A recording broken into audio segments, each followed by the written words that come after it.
أعلاه وهو العزيز الغفور الذي خلق 7 سماوات طباقا ما ترى في خلق الرحمن من تفاوت فارجع البصر هل ترى من فطور ثم ارجع البصر كرتين ينقلب إليك البصر خاسئا وهو حسير ولقد زينا السماء الدنيا بمصابيح وجعلناها رجوما للشياطين وأعتدنا لهم عذاب السعير وللذين كفروا بربهم عذاب جهنم وبئس المصير إذا ألقوا فيها سمعوا لها شهيقا وهي تفور تكاد تميز من الغيظ كلما ألقي فيها فوج سألهم خزنتها ألم يأتكم نذير قالوا بلى قد جاءنا نذير فكذبنا وقلنا ما نزل الله من شيء إن أنتم إلا في ضلال كبير وقالوا لو كنا نسمع أو نعقل ما كنا في أصحاب السعير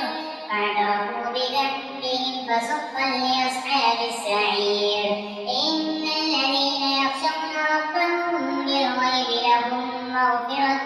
وأجر كبير وأسروا قولكم أو اجهروا به إنه عليم بذات الصدور ألا يعلم من خلق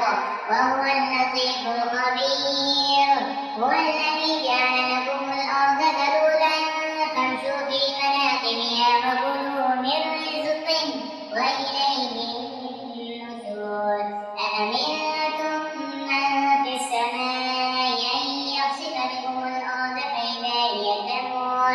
أم أمنتم من في السماء أن يرسل عليكم حاصبا فستعلمون كيف نذير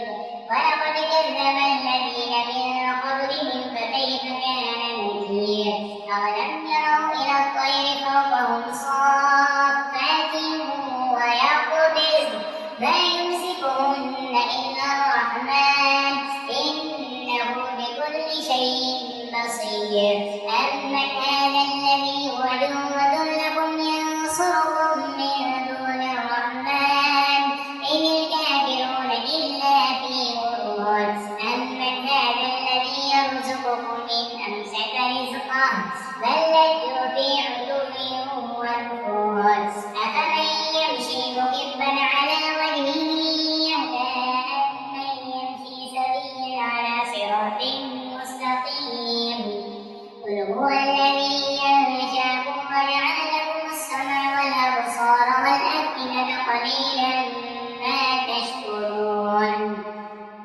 قل هو الذي ذراكم بالأرض وإليه تحشرون ويقولون متى هذا الوعد إن كنتم صادقين قل إنما العلم عند الله وإنما